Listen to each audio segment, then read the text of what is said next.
Tampang Pak RT bentak Dewi Persik gagal mediasi hewan kurban 100 juta. Pedangdut Dewi Persik akhirnya bertemu dengan Ketua RT di lingkungan tempat tinggalnya di Cilandak, Jakarta Selatan, Kamis 28 Juni 2023. Pertemuan ini dimaksudkan untuk mediasi terkait penolakan hewan kurban oleh Ketua RT yang diviralkan Dewi Persik di media sosial. Dalam unggahan di Instagram, Dewi Persik bahkan menyebutkan bahwa Ketua RT meminta uang senilai 100 juta rupiah melalui ART untuk membantu menangani hewan kurbannya. Mengenai hal ini, Ketua RT 6 RW 4 Malkan dengan tegas membantah telah meminta uang 100 juta rupiah dari Dewi Persik. Malkan menduga ada kesalahpahaman pada kedua ART Dewi Persik yang sempat berkomunikasi dengannya. Pasalnya ketika ditanya lagi tentang pemerasan uang, kedua ART tersebut tidak membenarkan pernyataan mereka sebelumnya.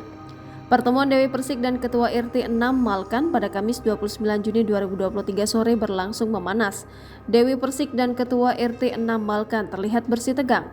Suasana memanas saat Dewi Persik dan Malkan saling beradu argumen dengan nada tinggi. Wanita yang akrab disapa DP itu pun mengamuk saat mediasi. Hal itu lantaran dirinya tidak terima dibentak oleh Ketua RT tersebut. Dijelaskan DP di mediasi bahwa dirinya merasa tersinggung dengan perlakuan Ketua RT yang menolak sapi kurbannya. Setelah mendengar pernyataan DP, Malkan tampak memanas dan mengatakan bahwa masjid bukan penitipan sapi. Dewi Persik makin meradang karena dirinya seringkali dibentak oleh Malkan, sehingga amarahnya pun memuncak. DP mengatakan seharusnya Ketua RT bisa mengayomi warganya, bukan sebaliknya. Bahkan saat DP mengamuk, Malkan terlihat hanya tertawa. Jangan lupa subscribe, share, komen, dan like ya.